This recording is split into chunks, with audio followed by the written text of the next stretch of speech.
The stars of the Orion Arm flickered weakly against the black sea of space. Once that region of the galaxy had been alive with the light of colonies, trade routes, and the proud fleets of the great civilizations. Now many of those stars had gone dark.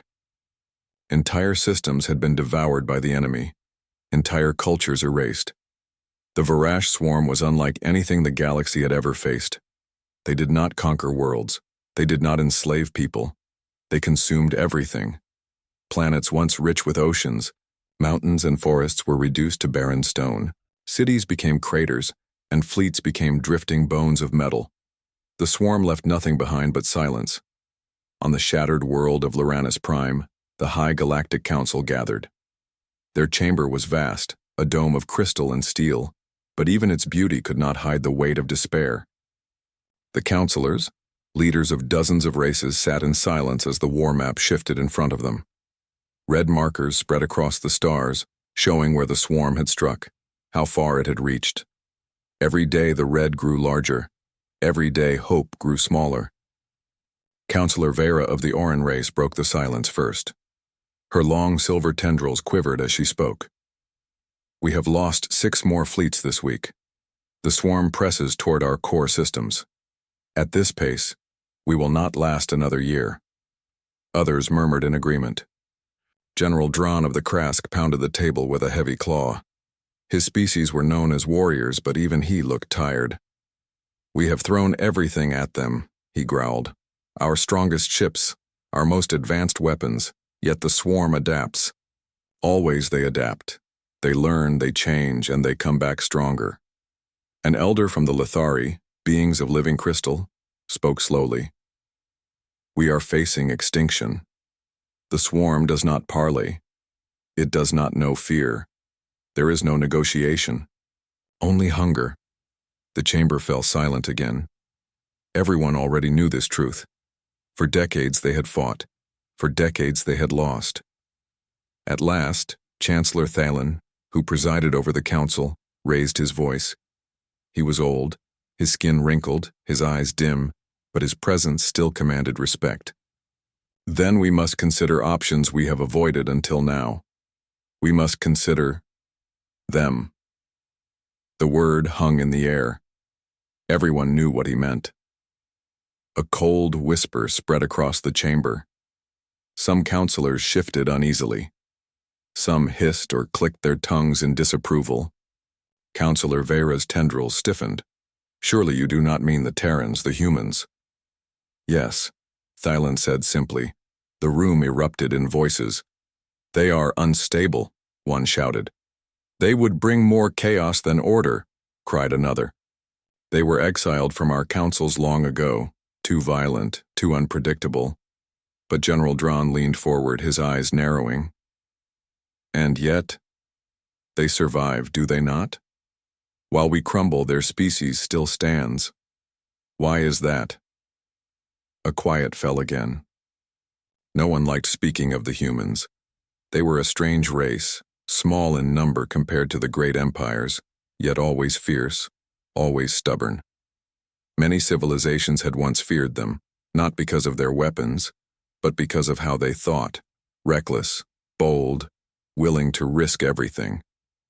Humans were a fire that never burned out, no matter how often it was stamped upon. Chancellor Thalen rose slowly from his seat. His voice was tired, but steady. The Vorash swarm cannot be stopped by our ways. We fight with rules, with caution, with fear of loss. But the humans, they are different. They fight with desperation, with creativity. They fight like they have nothing to lose. Perhaps that is what this war requires. But they are dangerous, the Lithari elder warned. Even more dangerous than the swarm, some say. Perhaps, Thalen replied. But tell me this, what choice remains? Our fleets are broken, our people are dying. If we do nothing, we are already lost. If we call the humans, maybe we survive. Maybe. The council chamber grew heavy with silence again. It was the silence of people staring into the abyss, knowing there was only one step left to take. Across the stars, the war raged on. The Vorash swarm did not wait for politics. They struck at the edge of the Valari sector. where the proud winged Valari people had built shining cities in the skies of their gas giants. The swarm came in waves. Black, chitin-covered ships poured from the void like locusts. The Valari fleets fought bravely, their golden ships diving and weaving, but it was not enough. The swarm adapted to their tactics within hours. The golden cities fell, their lights extinguished one by one. Refugees fled, their ships overcrowded, their voices filled with panic. The Alliance tried to send reinforcements, but every system was under attack. There were no safe harbors left. The Council received the reports with grim faces. System after system had fallen. "We cannot hold," General Drawn admitted. "We cannot even delay them much longer."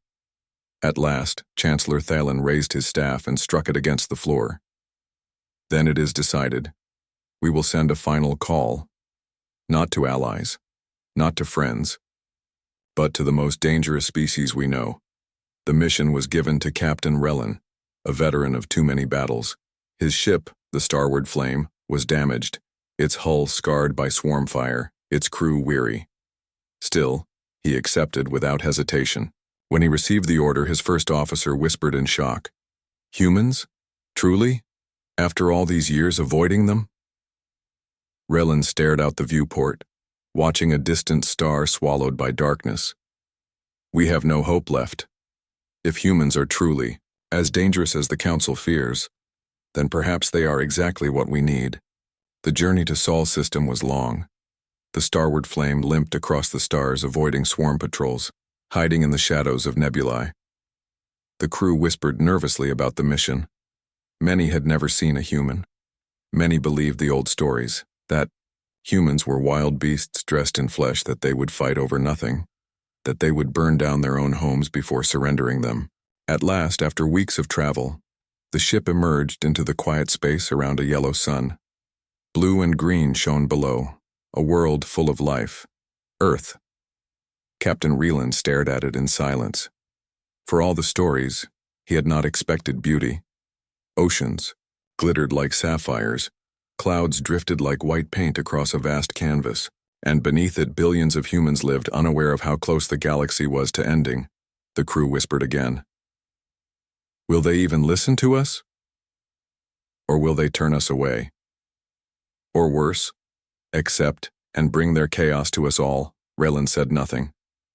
He only ordered the message prepared, a call for help, a call of desperation, a call to the species every other civilization feared.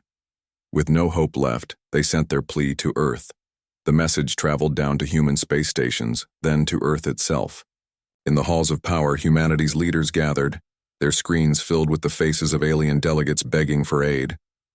They spoke of the swarm, they spoke of extinction, and humanity listened. For generations, they had been left alone, kept at a distance by the others. Now those same civilizations came crawling, begging for help.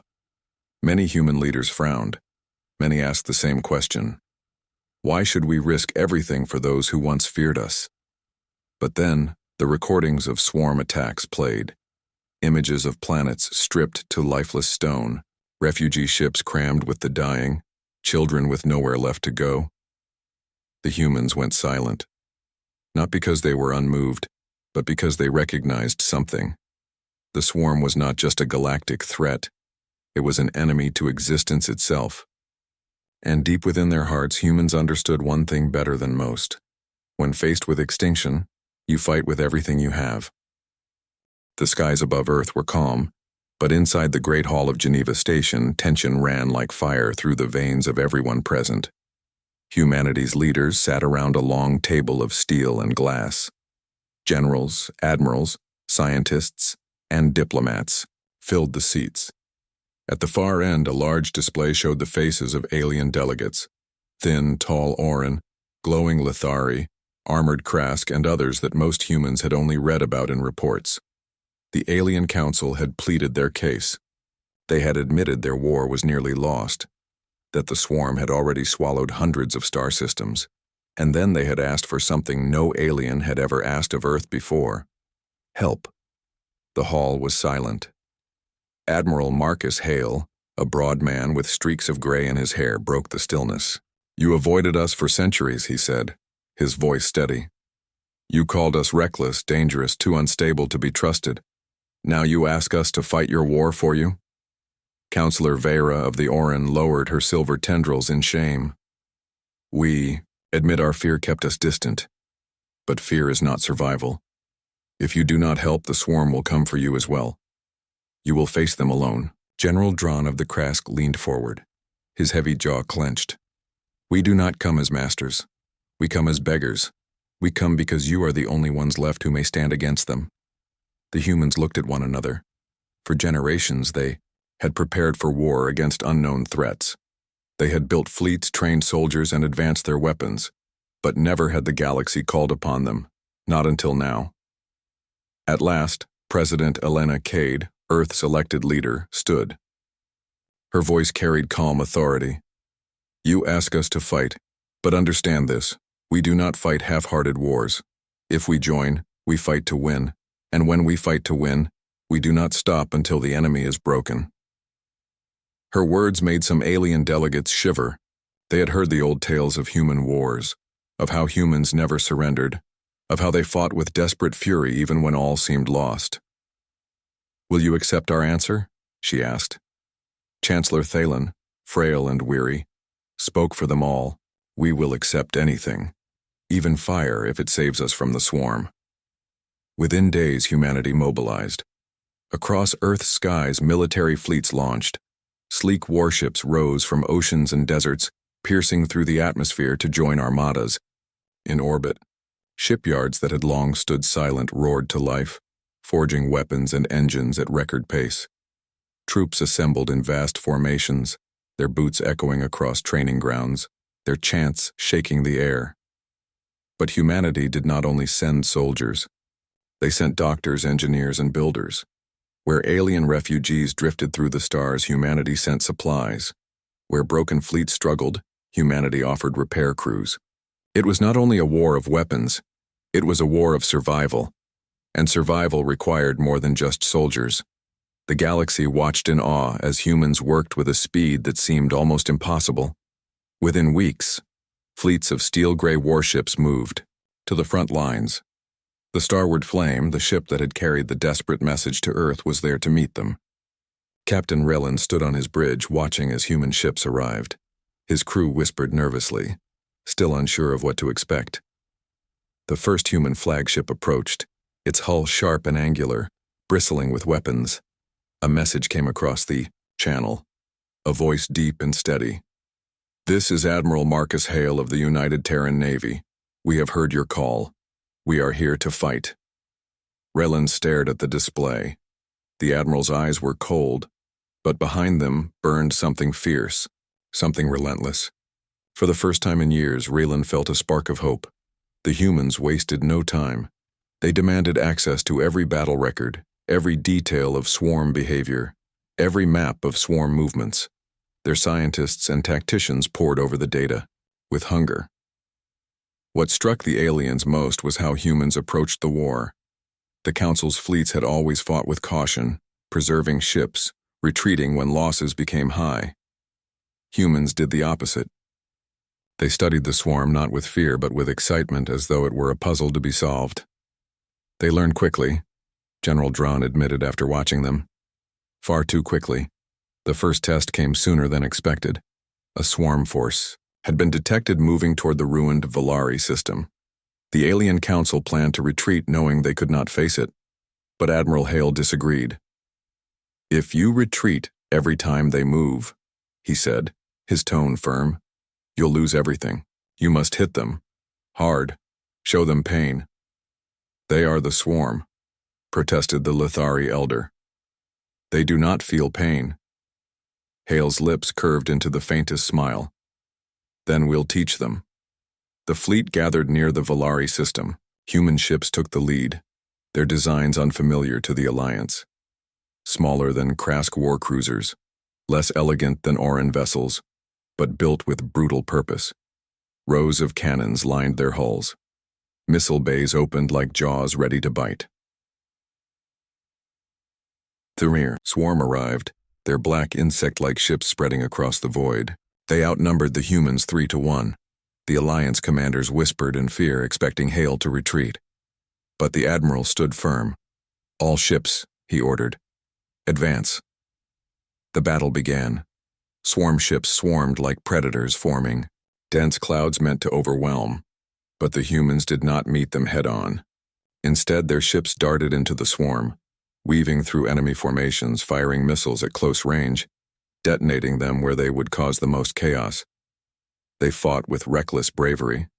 Some ships deliberately rammed into swarm vessels, crippling them before self-destructing.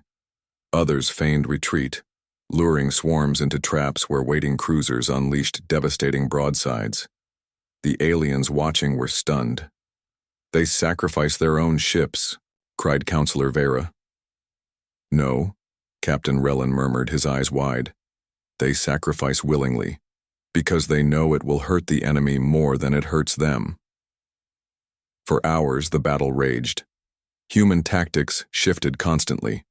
No formation stayed the same for long. No pattern repeated. The swarm, masters of adaptation, struggled to predict them. When at last the swarm retreated, leaving behind smoking wreckage, the Alliance fleets sat in stunned silence. Never before had they seen the swarm beaten back so decisively. "Admiral," Hale's voice came across the comm. "Your mistake," he said, "was fighting the swarm like a mirror. You tried to match them and they learned how to beat you. We don't mirror, we break the glass." The council chambers were filled with disbelief and awe. Against impossible odds, the humans had delivered the first victory in years. But victories came with costs. The human fleets had lost dozens of ships. Thousands of soldiers had died. Yet the humans did not grieve as the aliens expected. They honored their dead, but then they moved forward. "They don't fear death," Relin whispered. "They treat it as part of the fight." The Alliance began to see the truth of what they had called upon. The humans were not saviors in shining light. They were fire, burning hot, consuming everything, leaving no space for hesitation. And for the first time, the galaxy began to wonder. Perhaps this fire was exactly what was needed. Weeks turned to months. Human fleets spread across the front lines, bringing new strategies, new courage. They taught the Alliance how to strike fast, how to think unpredictably, how to fight like survival itself depended on it. Alien soldiers watched as humans laughed, in the face of hopeless odds, as they charged into battles singing, as they turned fear into fuel. The Alliance was terrified of them, but they were also inspired. The galaxy had not seen such battles in centuries. Where once the Vorash swarm had marched forward without resistance, now they faced something they could not easily adapt to: humans. For years the swarm had grown confident. They studied their enemies and found patterns. The Auran fought with elegance and precision. The Krask fought with brute strength. The Lithari fought with cold, steady defense. But humans fought like storms. There was no single pattern, no single strategy. Every battle was different. Every encounter a new nightmare for the swarm. The Alliance gathered again in the Great Council Chamber. This time, there was a change in the air. Where once there had only been despair, now there was something else. Hope, but also fear. General Drawn of the Krask spoke first. His deep voice rumbled. "The humans have driven the swarm from 3 systems in 1 month. They fight like no other. They throw themselves into battle as if death itself is nothing. And somehow it works." Counselor Vera nodded, her tendrils trembling. "I have spoken with their commanders. They do not think in straight lines. They call it improvisation. It is chaos, given purpose." The Lithari elder's crystal body glimmered in the light. "Chaos is dangerous. Already we see it spreading. Our young soldiers begin to copy the humans. They take risks we would never allow. If they fail, we will lose everything." Chancellor Thalen raised his staff. "If we do nothing, we lose everything anyway. Better to fight like fire than to die like ashes." The council fell silent, knowing his words were true. On the front lines, the war burned hotter than ever.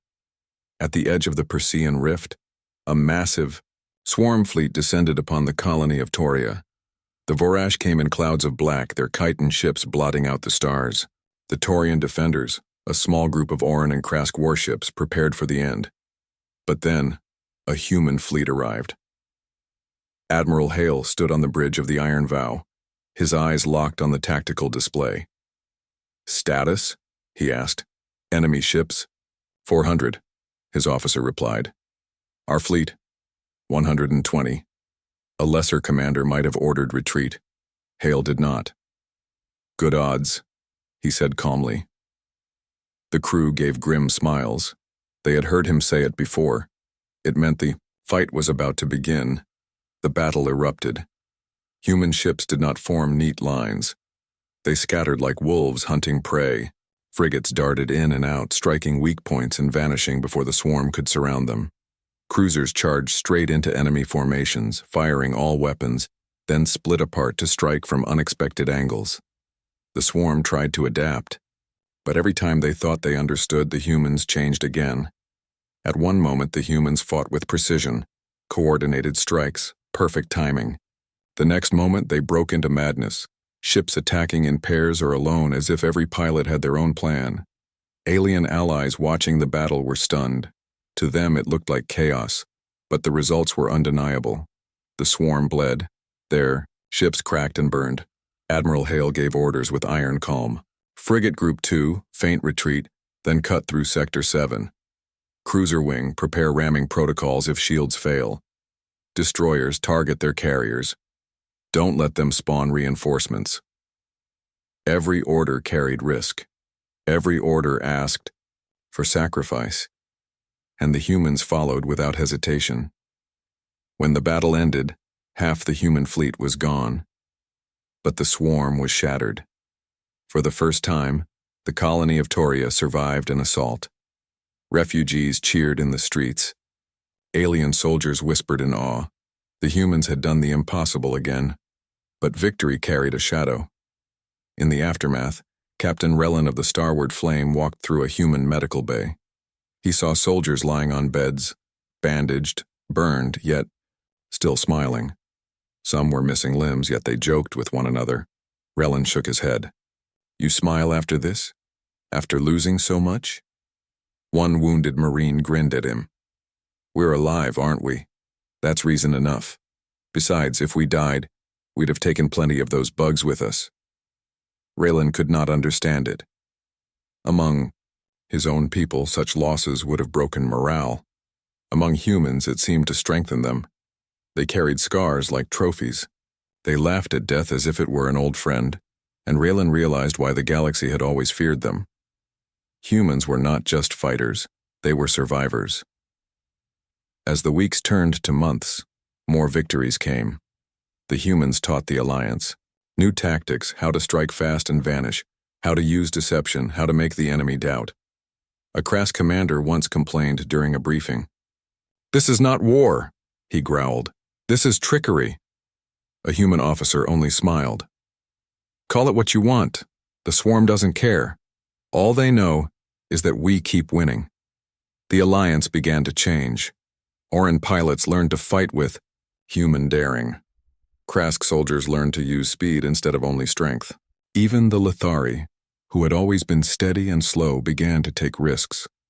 The fire of humanity was spreading. Yet the swarm was not idle. Deep in their hive worlds, the Vorash studied their new enemy. They had adapted to every species before. They believed they could adapt to this one too, but they did not understand humans. The swarm thought war was about strength, numbers, and adaptation. To humans, war was also about imagination. Every human commander thought differently. Every soldier improvised. Every battle was a new experiment. How could the swarm adapt to something that never repeated?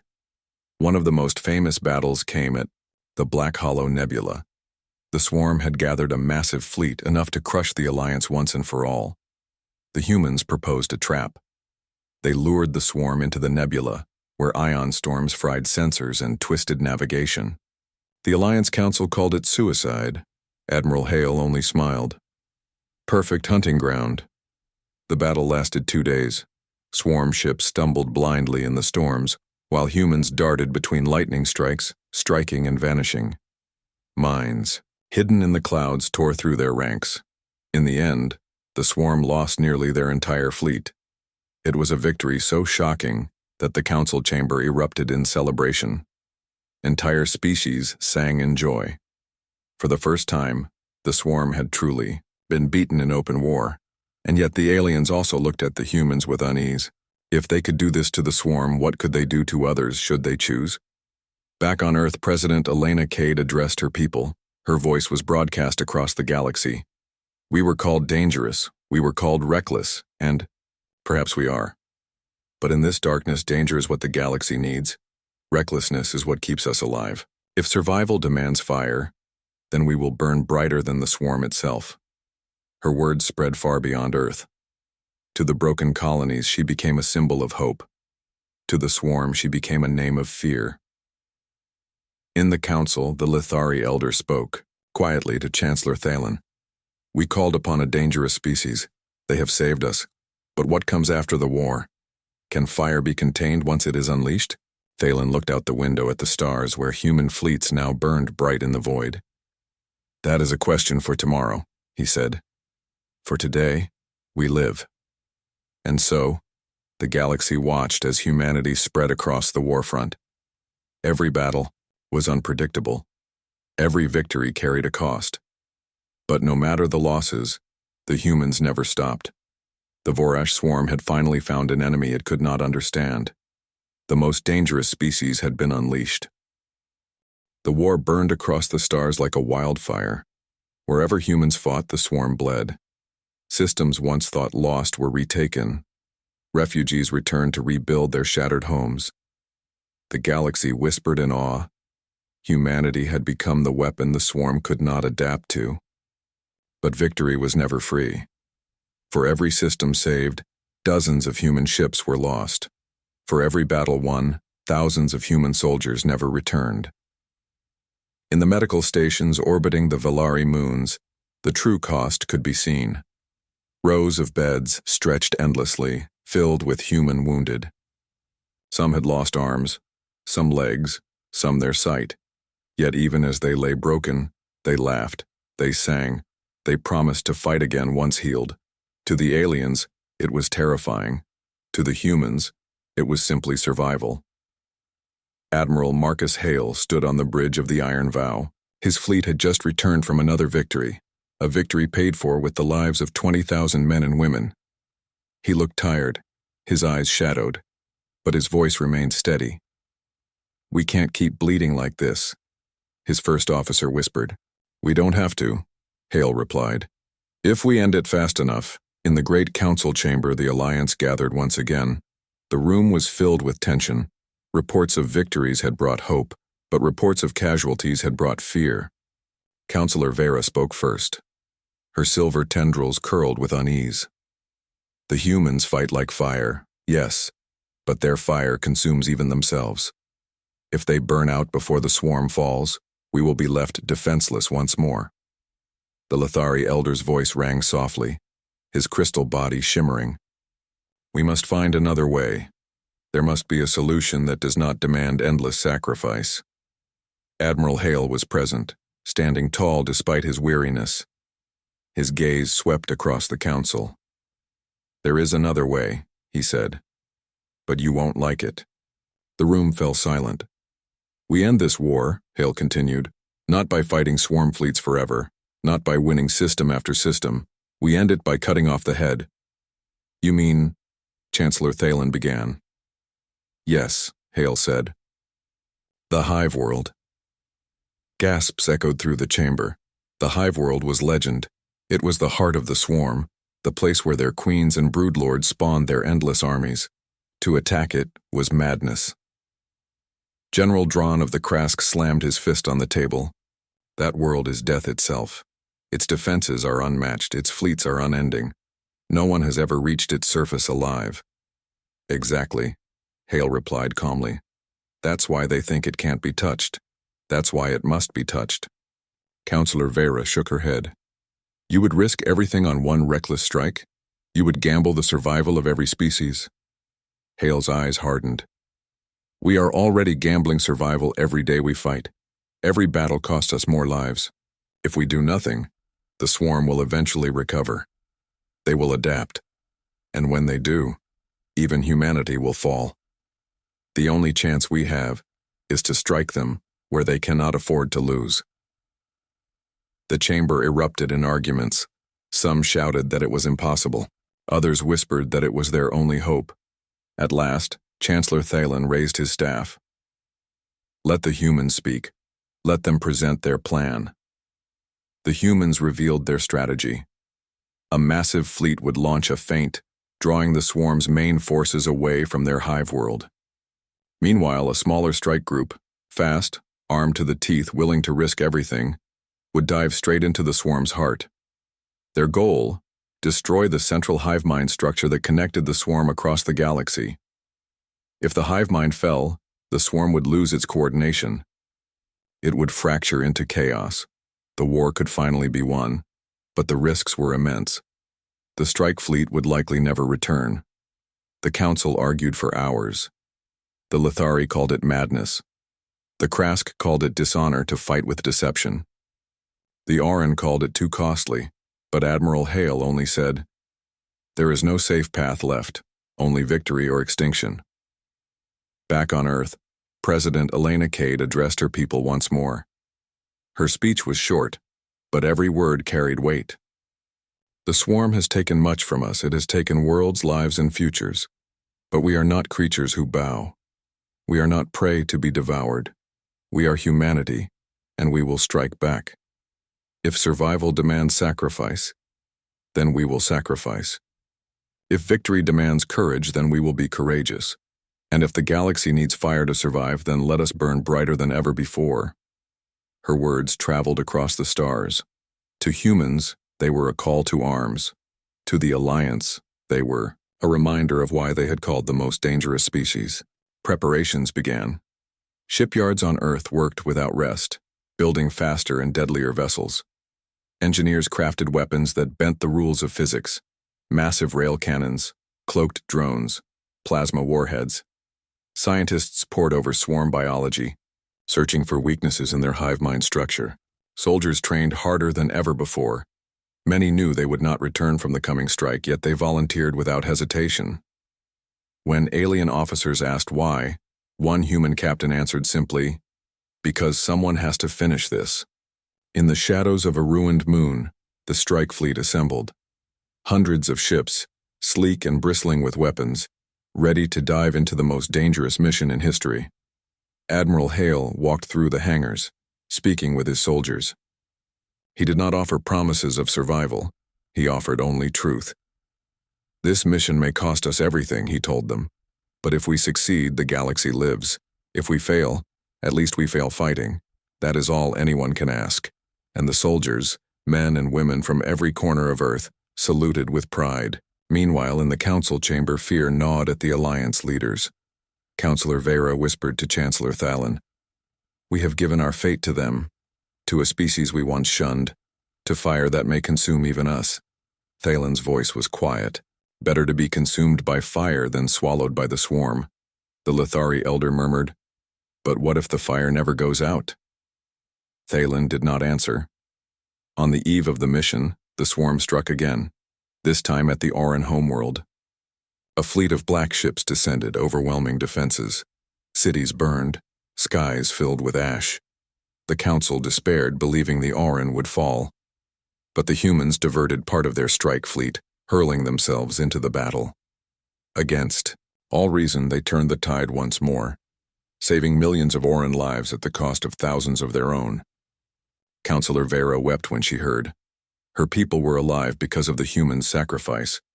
For the first time, she understood why they were called dangerous, not only to enemies, but to themselves.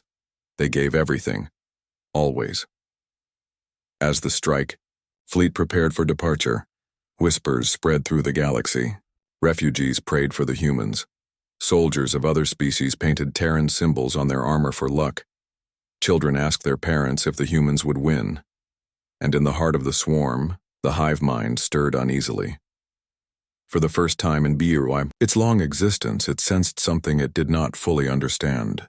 Not fear, but uncertainty. The day arrived. The Alliance launched a massive feint, their fleets striking at swarm lines to draw them away. Battles lit up the stars as countless ships clashed. Meanwhile, the strike fleet ignited its engines and dove into the abyss. Admiral Hale's voice carried across the comms. "This is it, no turning back. Today we finish it one way or another." Human ships vanished into the void, leaving behind allies who could only watch and wait. In the council chamber, silence reigned. Councillor Vera closed her eyes, her tendrils trembling. "We sent our future with them. May they return," the Lithari elder whispered. "Or may they at least succeed before they fall." Chancellor Thalan stood, his old eyes fixed on the stars. "We asked the most dangerous species for help, and now we must trust the danger we feared." In the cold dark of space, the strike fleet raced toward the swarm's hive world. Every soldier, every ship, every heart burned with the same thought. This is the price of war. And humanity was ready to pay it. The swarm's hive world hung in the void like a black scar on the galaxy.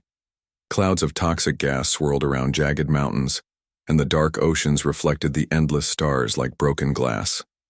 From orbit, it seemed impossible that any living ship could survive the surface defenses, let alone strike the heart of the hive mind.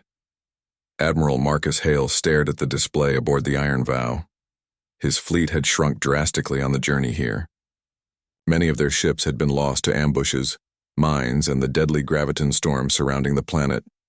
The crew knew that most would not return, yet Hale's eyes burned with the same determination that had carried them through countless impossible battles. "We are close," he said quietly. "All ships, stay sharp. The Hive will try to anticipate everything we do. But remember, nothing about us is predictable." Below them, the surface was alive with movement. Black, chitinous towers rose from the ground, pulsing with strange energy. Swarm ships hovered in formation, ready to strike anything that approached. The hive world itself seemed aware, as if it could feel the humans above. Captain Relan of the Starward Flame gripped the rail on the bridge. He had followed humans into countless battles, but this mission was different.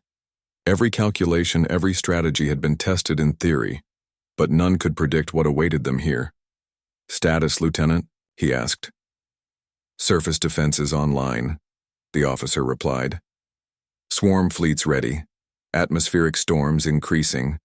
Probability of survival low." Relan nodded silently. That was expected. Low probability did not mean impossible, and humans had never accepted the impossible as defeat. The strike began. Human ships plunged into the planet's gravity well like meteors. Cloaking fields flickered on and off, masking their approach. Missiles streaked across the void, targeting the towers and energy nodes that powered the hive world's defenses. The swarm responded immediately. Waves of ships launched from the surface, while automated towers fired beams of green energy. Humans darted between firestorms, weaving in unpredictable patterns. Frigates led the charge, drawing the enemy fire, while heavier cruisers struck at weak points in the defense grids. Admiral Hale's voice rang out across comms. "Do not hold back. Every strike counts. Every loss matters. Focus on the heart." The fleet descended. The horrors of the hive world became clear. Towers emitted pulses that scrambled sensors. Clouds of toxic gas corroded hulls and burned equipment. Swarm drones swarmed from every direction. Entire formations were destroyed within seconds, if not maneuvered with precision. Yet the humans adapted instantly. They fired decoy drones, created false signatures, and baited the swarm into traps. One ship even rammed a swarm tower, detonating its power core and causing a chain reaction that took down half a defensive grid. The alien observers in orbit could barely comprehend what they saw. The humans were reckless but calculated. They threw themselves into danger as though it were an equation to solve, and somehow every loss made them stronger. Deep inside the hive world, the central structure loomed. A massive crystalline network, pulsed with energy, the core of the hive mind. Destroying it would be the end of the swarm's control, but reaching it required breaching layers of defenses, both physical and psychic. A strike team led by Captain Relan prepared for descent. Their shuttles were small, fast, and heavily armed. Most of the ships above would act as shields, engaging the swarm and drawing fire, while Relan's team raced toward the heart. "Everyone ready?" Relan asked. There was silence. Then a chorus, of voices determined and unwavering. "Ready." "Then let's end this," he said. The descent was hell. Lightning-like energy arcs raked the shuttles. Swarm drones swarmed in impossible numbers. Yet the humans pressed on, twisting through the deadly skies, firing as they went. One by one, ships were struck down, yet the team continued, refusing to stop, refusing to turn back. Finally, they reached the core.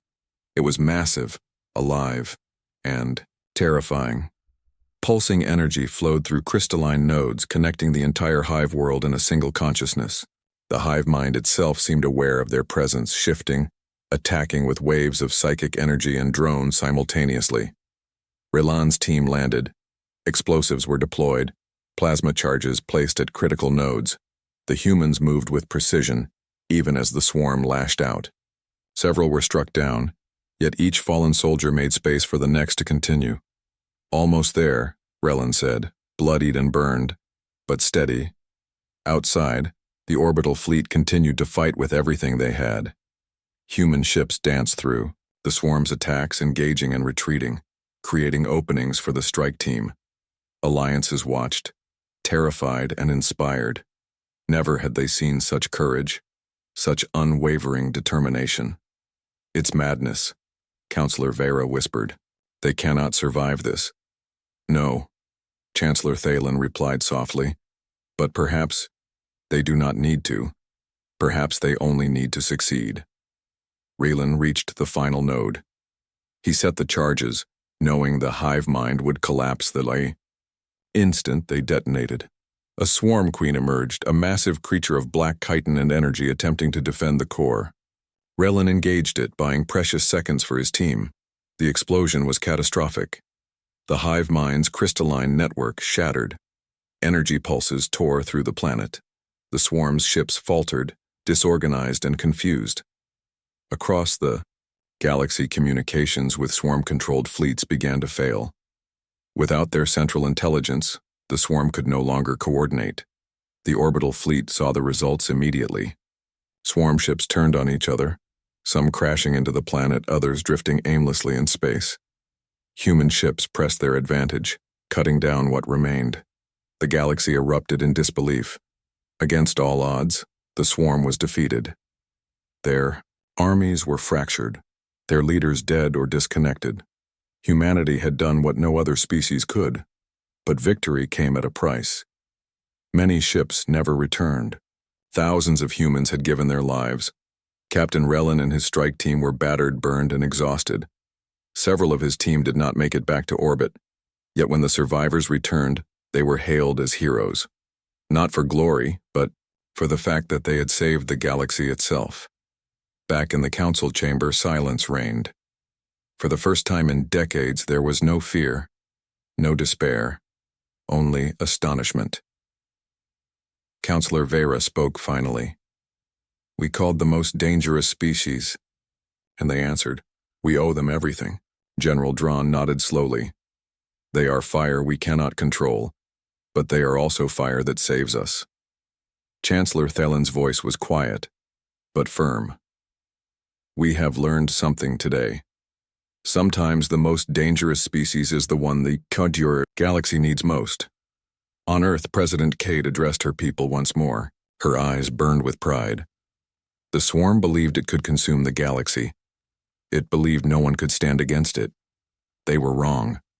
Humanity was called upon, and we answered. We fought with courage, with sacrifice, and with fire. Today, we have shown the galaxy what it means to survive. Today we have shown that no force, no matter how vast, can break those who refuse to bow. Her words were broadcast across the galaxy. Refugees wept with relief. Soldiers cheered. Even alien leaders sent messages of gratitude, some tinged with awe and fear. In the aftermath, the Alliance began rebuilding. Human soldiers helped restore worlds, engineers repaired fleets, Scientists studied the hive-world ruins, taking care to prevent any resurgence. And throughout the galaxy, one thought persisted. Humans were not just another species. They were fire, unpredictable and dangerous, but they were also hope. Chancellor Thalen stood on the observation deck of his flagship, watching human fleets move across the stars. "We called upon danger," he said softly, "and it has saved us all." A counselor beside him asked, "Will they ever leave us to ourselves?" Thalen smiled faintly. "Perhaps not. But I think the galaxy will survive, and that is all that matters." In the void, where once the swarm had ruled, human ships now patrolled freely. The galaxy had been saved by the most dangerous species, and humanity, battered, bloodied, and unbroken, simply returned to the stars, ready for whatever came next. They had fought for survival, and they had won, not because they followed rules, but because they wrote their own, and the galaxy would never forget it.